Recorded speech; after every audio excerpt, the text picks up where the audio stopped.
नमस्कार उज्जैन, मैं सिमरन तिरवार स्वागत करती हूं आप सभी का अभय न्यूज के 30 मार्च बुधवार शाम के बुलेटिन में।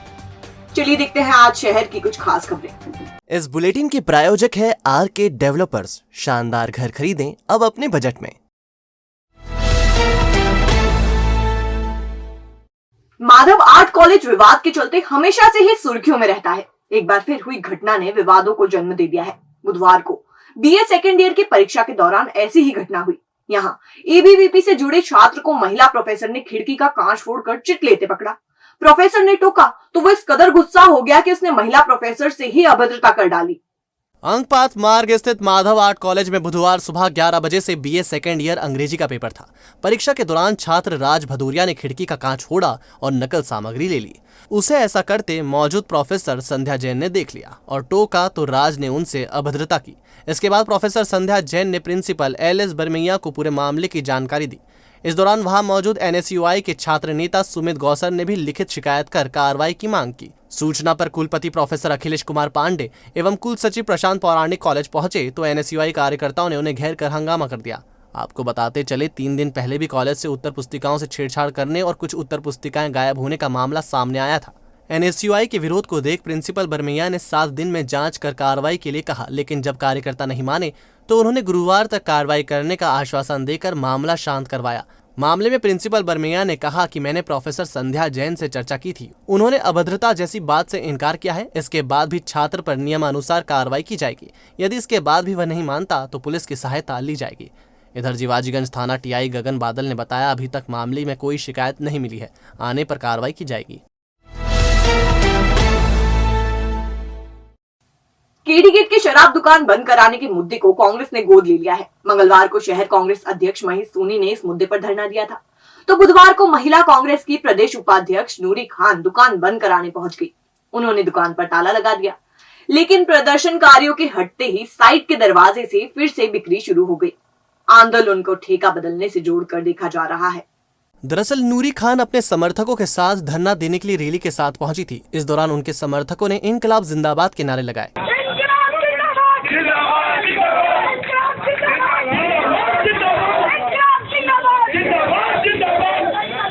करीब आधे घंटे तक चले प्रदर्शन के बाद दुकान पर ताला लगा दिया गया। नूरी ने चेतावनी दी कि इस क्षेत्र में अब शराब दुकान नहीं खोलने दी जाएगी। क्षेत्र में कोई सी भी दुकान नहीं खुलेगी।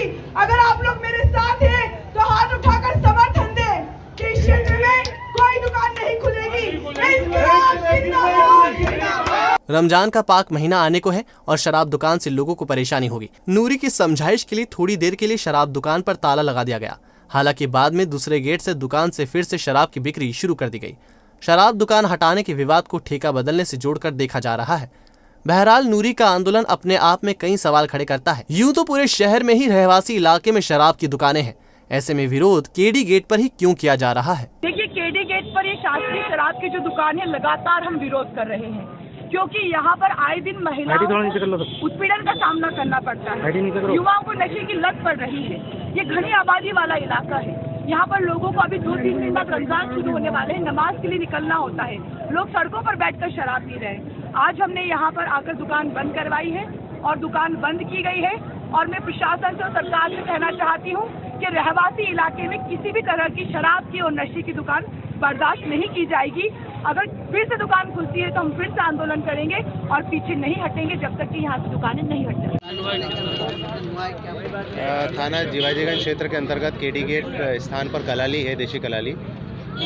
कुछ लोग इस कलाली का रहवासीगण विरोध कर रहे हैं। आज भी उनके द्वारा यहाँ पर प्रदर्शन किया गया और विरोध प्रदर्शन किया गया। पुलिस बल व्यवस्था के लिए लगा हुआ था, जो व्यवस्था कर रहा है। अब उनका प्रदर्शन समाप्त हो चुका है। यहाँ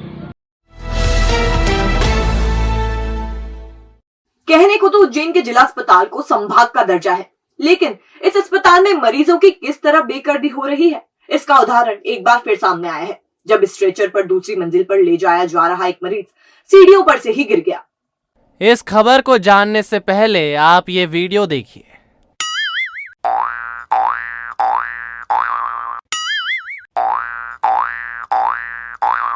आपने ये वीडियो देखा, इसमें 4 लोग एक मरीज को इमरजेंसी रूम से स्ट्रेचर पर लेकर जा रहे हैं। सीढ़ियों से स्ट्रेचर लेकर चढ़ रहे मरीज, वार्ड बॉय और उनके परिजन सीढ़ियां चढ़ते हुए जैसे ही बीच में पहुंचते हैं, मरीज पलटी लेता है और वह सीधे सीढ़ियों पर जा गिरता है। उसे उठाकर फिर से स्ट्रेचर पर लादा जाता है और फिर आहिस्ता आहिस्ता वार्ड में ले जाया जाता है। बताया जाता है कि मरीज शराबी था और नशा ज्यादा होने पर वह उपचार के लिए अस्पताल पहुंचा था। लिफ्ट बंद होने से परिजन उसे सीढ़ियों के जरिए वार्ड में ले जा रहे थे और यह हादसा हो गया। बहरहाल जिला अस्पताल में लिफ्ट बंद होने का मामला करीब 1 साल से फाइलों के बीच दौड़ रहा है। हर बार इस मुद्दे पर बात हो रही है, लेकिन अभी तक कोई ठोस कार्रवाई नहीं हो सकी है।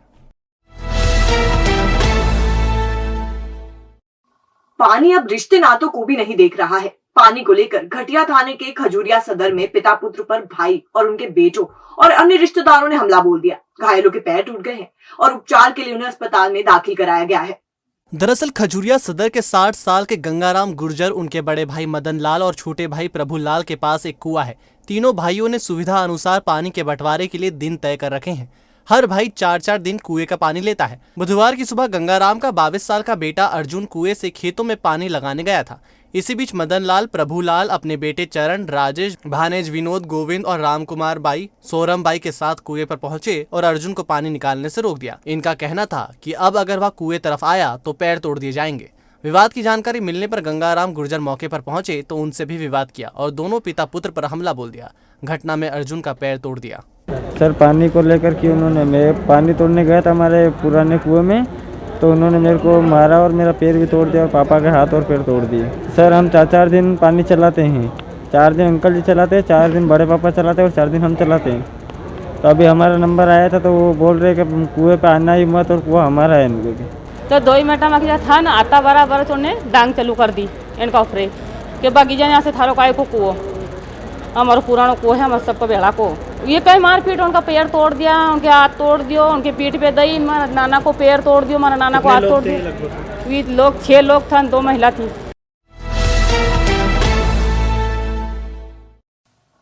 विक्रम विश्वविद्यालय ने दिखाने के लिए कोर्स तो शुरू कर दिए, लेकिन सरकारी ढर्रा उसका यूं ही बरकरार है। अब देखिए ना, bachelor of physical education and sports में 35 लोगों को एडमिशन तो दे दिया गया, लेकिन इनमें से 25 विद्यार्थियों के नाम छात्रवृत्ति पोर्टल पर चढ़ाए ही नहीं गए।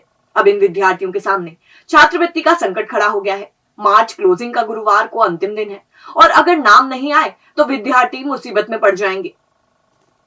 विक्रम विश्वविद्यालय उज्जैन में इसी वर्ष शुरू हुए BPES यानी bachelor of physical education and sports department के छात्र मध्य प्रदेश सरकार के स्कॉलरशिप पोर्टल में अपने विभाग का नाम न दिखने को लेकर परेशान हैं। बुधवार को उन्होंने कुलपति प्रोफेसर अखिलेश कुमार पांडे और रजिस्ट्रार प्रशांत पौराणिक से मुलाकात की। कांग्रेस नेता मकसूद अली के नेतृत्व में गए स्टूडेंट ने बताया कि इस बार 35 छात्रों ने एडमिशन लिया है। इनमें से लगभग 25 छात्र छात्रवृत्ति के पात्र हैं। पिछले लगभग 1 महीने से छात्रवृत्ति पोर्टल पर समस्या आ रही है। 31 मार्च है और बजट का आखिरी दिन है। अगर इस दिन तक रजिस्ट्रेशन नहीं हुआ तो छात्रवृत्ति नहीं मिलेगी। यूनिवर्सिटी में विरोध दर्ज कराने पहुंचे छात्रों की समस्या को कुलपति अखिलेश कुमार पांडे ने गंभीरता से लिया और तुरंत अपने मातहतों को बुलाकर पूरे मामले को समझा और निराकरण करने के निर्देश दिए। कुलपति डॉक्टर अखिलेश कुमार पांडे ने कहा कि तत्काल समस्या सुलझाने के निर्देश दिए हैं। हमारी छात्रवृत्ति के फॉर्म भरा नहीं रहे, कारण ये है कि हमारा अभी तक पोर्टल में हमारा अध्ययनशाला का नाम तक नहीं आया है और इतनी धीरे प्रोसेस चल रही है। हमें रोज़ बोलते हैं कि हम आपका कल फॉर्म जमा हो जाएगा, परसों फॉर्म जमा हो जाएगा, लेकिन अभी तक कोई कार्रवाई नहीं हुई है और कल बजट की आखिरी तारीख है और अभी तक हमारा नाम भी नहीं लिया गया है कि हमारा कैसे स्कॉलरशिप आएगी और कैसे क्या पैसे आएंगे हमारे वापस। विश्वविद्यालय ने फिजिकल एजुकेशन एंड स्पोर्ट्स के नाम से एक नया कोर्स चालू करा। उसमें करीबन 35 बच्चे हैं। 35 बच्चों में करीबन 25 बच्चे छात्रवृत्ति जिनको लेना थी और इनकी फ़ीस करीबन 40,000 समथिंग है। 1 साल होने वाला है फॉर्म भरने का। आज तक के इनकी छात्रवृत्ति का जो पोर्टल है उसमें इनका अध्ययनशाला का नाम नहीं आया, डिजिटल साइन नहीं हुए, आईडी उनकी अलर्ट नहीं हुई। उसी संबंध को लेकर आज हम कुलपति जी और कुल सचिव जी से मिले। उन्होंने बोला हम जल्द इसको इनकी आईडी और इनका पोर्टल पे इनका नाम चलकर इनकी छात्रवृत्ति के फॉर्म एक्सेप्ट होंगे। अभी इसके पहले NIC इसको देखती थी या यहाँ से विश्वविद्यालय से जा चुका है, लेकिन भोपाल में अभी MP टास्क के पास ये स्कॉलरशिप आ गई है, दूसरी कंपनी चेंज हुई है, जिस कारण से वो शायद अभी हमारे पोर्टल पे दिख नहीं रहा है वो चीज़ें। अभी आदिम जाति कल्याण विभाग हमने अपने कर्मचारियों को भेजा है और ये प्रकरण आज ही मुझे मेरे संज्ञान में आया है। मैं आज कल इसके बारे में पूरी तरीके से कोशिश करूंगा कि ये पूरा प्रकरण सॉल्व हो जाए। Galaxy Square a complete lighting solution, एक स्थान सो समाधान आपके लिए लाए हैं सबसे कम रेट में best quality lights and accessories, LED lights, LED panel, सैविक Western, Vinay Anchor switch, heavy quality rope light and all accessories जो चले सालों साल। Surya, Bajaj, Orient, blue ceiling fan, cooler, motor, geyser जो आप एक बार लगाएंगे तो सालों की छुट्टी पाएंगे। होलसेल रेट में उपलब्ध है LED flood light, LED street light, LED power light, LED series, all decoration items and handmade series. आपका 40 सालों का विश्वास हमारे साथ। गैलेक्सी स्क्वायर 1982 से शहर को दे रहा है complete light solution. Wholesale and retail rates are available for all electrical goods. Galaxy Square, C6 Pandit Deendayal complex, Savi road, Ujjain. Contact 9752843852।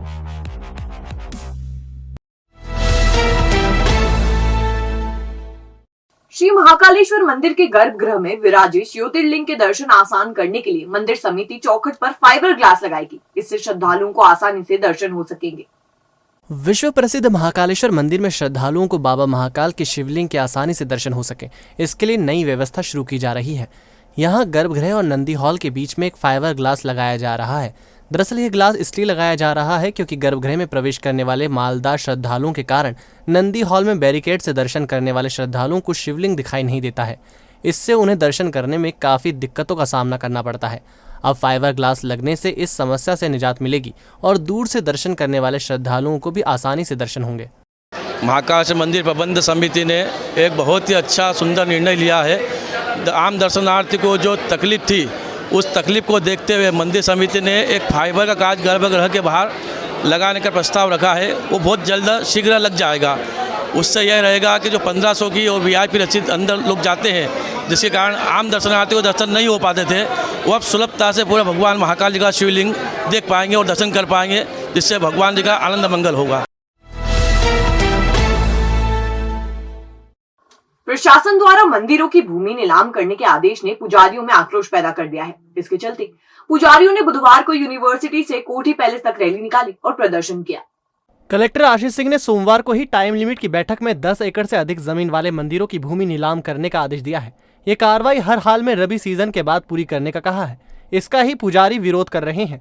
बुधवार को वह रैली के रूप में बृहस्पति भवन पहुंचे और आक्रोश जताया। काली पट्टी बांधकर आए पुजारियों का कहना था कि सुप्रीम कोर्ट ने मंदिर की जमीन को पुजारियों की माना है, तो इसकी नीलामी का आदेश कैसे जारी किया जा सकता है। पुजारियों के अनुसार भूमि नीलामी का नोटिस मिलने के बाद तुलाखेड़ा के पुजारी की हार्ट अटैक से मौत भी हो गई।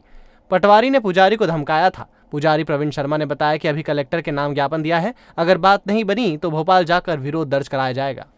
ये जो नीलामी का प्रकरण चल रहा है, इसी संदर्भ में हमारे एक पुजारी को नोटिस गया था और उन्होंने इतना टेंशन ले लिया कि उनकी इस नीलामी के कारण इतना टेंशन ले लिया कि उनके हृदयघात से दुखद मृत्यु हो गई। सुप्रीम कोर्ट ने हमारे लिए निर्णय दिया है। एक तो सुप्रीम कोर्ट ने ये स्पष्ट निर्णय दिया है कि जो मंदिर भूमि है उसका प्रबंधक कलेक्टर नहीं रह सकता। मांग यही है कि हमें भी जो अन्य किसान को दर्जा प्राप्त है, जो सुविधाएं कृषक को मिलती है, वो कृषक की सुविधाएं हमें मिले। हमारा जो वंश परंपरा अनुसार जो चल रहा है वही कायम रहे। तीसरी ओर ये है कि हमारी जो भूमियाँ अवैध रूप से नीलाम कर रहे हैं वो नीलामी स्थायी रूप से बंद हो। ठगी के मास्टरमाइंड 3 युवकों ने सनशाइन टावर में FAQ सॉल्यूशन नाम से कंपनी का दफ्तर खोला। इसमें लोगों से निवेश के नाम पर करोड़ों रुपए जमा करवाए और फिर जब लोगों ने रुपए वापस मांगना शुरू किए तो आनाकानी करने लगे। ऐसे में लोगों का गुस्सा फटा तो सामने वाले 4 युवकों पर अपहरण का प्रकरण दर्ज करा दिया। अब चारों युवकों के परिजनों ने SP से पूरे मामले में जांच की मांग की है। दरअसल शिवधाम कॉलोनी के रोहित पवार, धनंजय शर्मा और सोहराब पाटीदार ने यह कंपनी खोल रखी है। उन्होंने पंकज गुप्ता को झांसा देकर 3,20,000 रुपए जमा करवा लिए। 3 महीने बाद जब पंकज ने रोहित से राशि वापस मांगी तो वह आनाकानी करने लगा। बाद में रोहित ने फोन उठाना बंद कर दिया और कंपनी के दफ्तर पर ताला जड़ दिया। 19 मार्च को पंकज ने नीलगंगा थाने में ठगी की जानकारी देते हुए शिकायती आवेदन दिया तो 25 मार्च को रोहित को थाने बुलाया गया। यहाँ उसने रुपए देने से साफ इनकार कर दिया।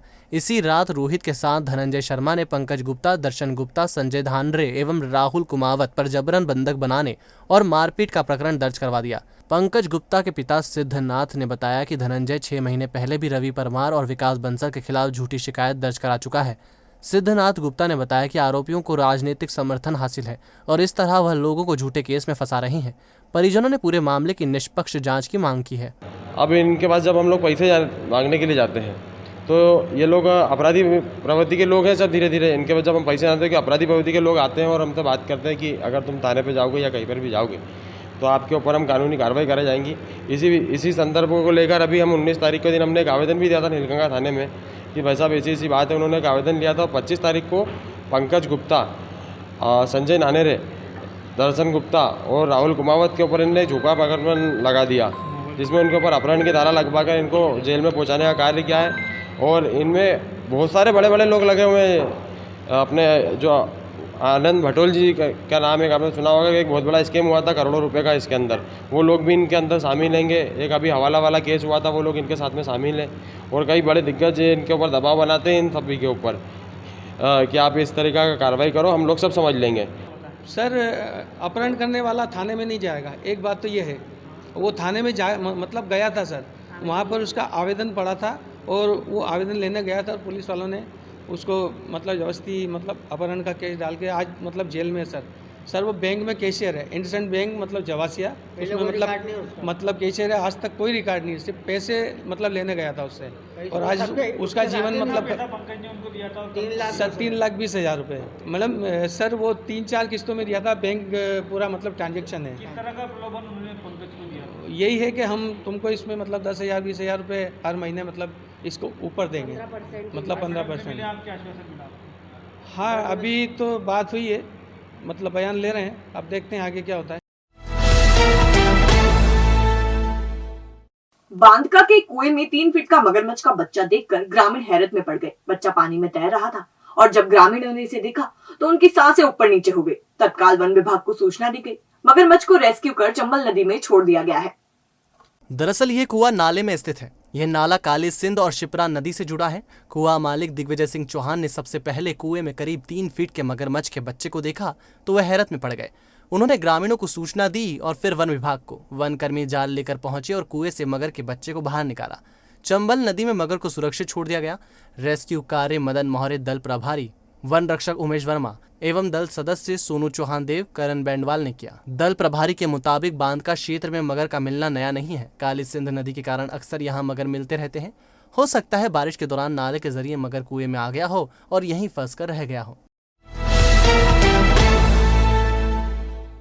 जाफला रोड पर स्थित आदिवासी बालक छात्रावास भगवान भरोसे चल रहा है।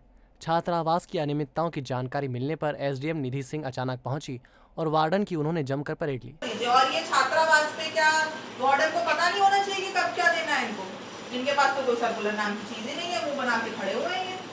दरअसल आदिवासी छात्रों को बेहतरीन शैक्षणिक माहौल देने के लिए यह छात्रावास स्थापित किया गया, लेकिन इसमें कई गड़बड़ियां हैं। सबसे बड़ी गड़बड़ी तो यही है कि सरकार ने छात्रावास में रहने और भोजन की व्यवस्था निःशुल्क की है, लेकिन अधीक्षक नंदकिशोर चौहान प्रति छात्र 1,000 से 1,300 रुपए लेते हैं। छात्रों को अंदर कई तरह की सुविधाओं से मोहताज रखा जाता है।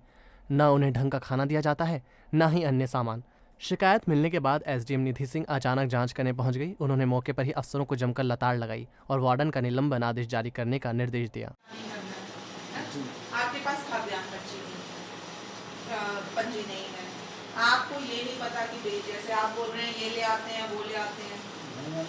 सामान क्वालिटी का इसलिए बेचा जाता है साथ में। सामान कैसा भी हो, हर किसी का एक तरीका होता है। रूल्स क्यों बनाए, प्रोसीजर क्यों बनाया है? कल को मैं एक बिल्डिंग खड़ी करवा दूं, उसकी ना कोई लिखा पढ़ी करूं ना कुछ करूं, ठेकेदार को ऐसे ही पैसे दे दूं और उसके बाद कह दूं नहीं क्वालिटी तो बहुत अच्छी थी, फिर कैसे होगा? है? फिर सवाल किस पे उठता है? आपके टेंशन पे। और बात सिर्फ इतनी नहीं है कि आपके पास ये कच्चे बिल हैं, बात ये भी है कि आप जो हैं ये नहीं कर रहे हैं। खाद्यान्न पंजी आपके पास, अब आप लिखेंगे बैठ के ना, बैठे लाओ, अभी लाओ, मैं बैठी हुई यहीं पे। हनु फाइनेंस एंड सर्विस सभी प्राइवेट और गवर्नमेंट बैंक से लोन सुविधा एक ही छत के नीचे। सभी प्रकार के लोन जैसे home loan, mortgage loan, business loan, personal loan, ग्रामीण क्षेत्र में ग्राम पंचायत के पट्टे पर लोन, तहसील के पट्टे पर लोन, व्हीकल लोन, कम से कम ब्याज दर पर loan. Hanu finance and service के साथ अब घर खरीदना हुआ आसान, घर लेने से बनने तक आपके साथ। और साथ ही अदर सर्विस जैसे इनकम टैक्स रिटर्न, दुकान का गुमास्ता, सभी प्रकार के इंश्योरेंस जैसे health insurance, life insurance, vehicle insurance, mediclaim और भी बहुत सी सुविधाएं। तो हनु फाइनेंस एंड सर्विस को बनाएं अपना फाइनेंशियल एडवाइजर। हमारा पता 121-14B JK हॉस्पिटल के सामने, Sindhi colony, Indore road, Ujjain. Mobile 7247766601। Director Sagar Chawda 9522251432। और अब खबरें दे दनादन। रामघाट पर शिप्रा में तैरने उतरा युवक गहरे पानी में डूब गया। गोताखोरों ने उसे बाहर निकाल पेट से पानी निकालने की कोशिश की, लेकिन तब तक वह दम तोड़ चुका था। मृतक के हाथ पर मनोज चौहान लिखा है। महाकाल पुलिस ने शव को पोस्टमार्टम के लिए जिला अस्पताल पहुंचाया। उसके परिवार का पता लगाया जा रहा है। जिला प्रशासन एवं जिला पंचायत 1 से 3 अप्रैल तक संभागीय हाट परिसर हरिफाटक ब्रिज नीलगंगा में 3 दिवसीय स्थानीय उत्पादों का व्यापार सह हस्तशिल्प मेला आयोजित करेगा। मेले की तैयारियां जोर शोर से जारी हैं। डोम बनाने का कार्य प्रारंभ हो चुका है एवं बंधनवार से मेला स्थल को सजाया जा रहा है। गौरव मेले का उद्देश्य उज्जैन की विरासत, उज्जैन के गौरवपूर्ण उत्पादों तथा Bhairavgarh print jewellery, cosmetic, photo frame आदि का एक स्थान पर प्रदर्शन कर देश प्रदेश में उनकी पहचान स्थापित करना है। मेले में फूड जोन भी स्थापित किया जा रहा है। ग्राम पंचायत नवाखेड़ा इंदौर रोड की एक विधवा ने कॉलोनाइजर पर उसे पुराने पट्टे की जमीन पर बने मकान को छोड़कर जाने का दबाव बनाने का आरोप लगाया है। दुर्गाबाई ने इस संबंध में प्रशासनिक अधिकारियों से गुहार लगाई है। शैक्षणिक संस्थान भारतीय संस्कृति, संस्कार, शिक्षा के राष्ट्र की प्रगति के रचनात्मक द्वार हैं। प्रतिभाओं को तराशने के मंच शिक्षालय हैं। यह बात शासकीय कन्या माध्यमिक विद्यालय नलिया बाखल उज्जैन के वार्षिकोत्सव एवं पुरस्कार वितरण समारोह में ब्लॉक शिक्षा समन्वयक संजय शर्मा ने कही। अध्यक्षता राष्ट्रपति अलंकरण से सम्मानित शिक्षाविद शैलेंद्र व्यास स्वामी मुस्कुराके ने की। विशेष अतिथि संकुल प्राचार्य सपना गोटपाल थी। महाकालेश्वर मंदिर के मुख्य पुजारी स्वर्गीय चंद्रमोहन पुजारी की पुण्यतिथि पर गौरव शर्मा की ओर से महाकाल मंदिर अन्न क्षेत्र में करीब 50,000 रुपए कीमत की भोजन सामग्री भेंट की गई। मध्य प्रदेश पंजा कुश्ती संघ के तत्वाधान में जिला पंजा कुश्ती संघ भोपाल की राज्य स्तरीय पंजा कुश्ती प्रतियोगिता में उज्जैन जिले के खिलाड़ियों ने 10 पदक जीतकर इतिहास रच दिया। जिला पंजा कुश्ती संघ के अध्यक्ष संदीप सिंह कुशवाहा व सचिव जितेंद्र सिंह कुशवाहा ने बताया कि प्रतियोगिता में 300 से अधिक खिलाड़ियों ने भाग लिया। अभिनव रंगमंडल की स्थापना के 40 साल पूरे होने पर बैंक ऑफ इंडिया के आंचलिक भवन में उप आंचलिक प्रबंधक विनय कुमार सिंह ने रंगमंडल प्रमुख शरद शर्मा का सम्मान किया। नगर निगम एवं पीएचई ने शहर में होने वाले जल प्रदाय की दरों में 15% की वृद्धि कर दी है, जो 1 अप्रैल से लागू हो जाएगी। इसके बाद उपभोक्ताओं की जेब पर अतिरिक्त भार बढ़ जाएगा। इसके लिए विधिवत अधिसूचना भी जारी कर दी गई है।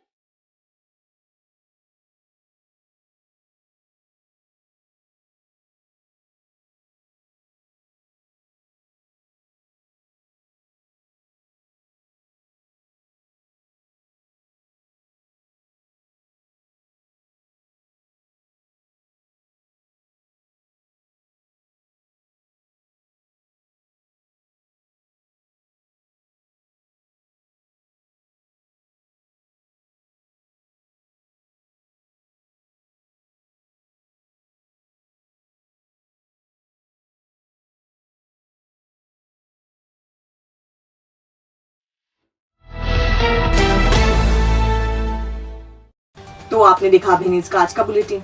अगर खबरों को लेकर आपके पास कोई फीडबैक है तो हमें जरूर बताइएगा। कल फिर मिलेंगे इसी समय। नमस्कार।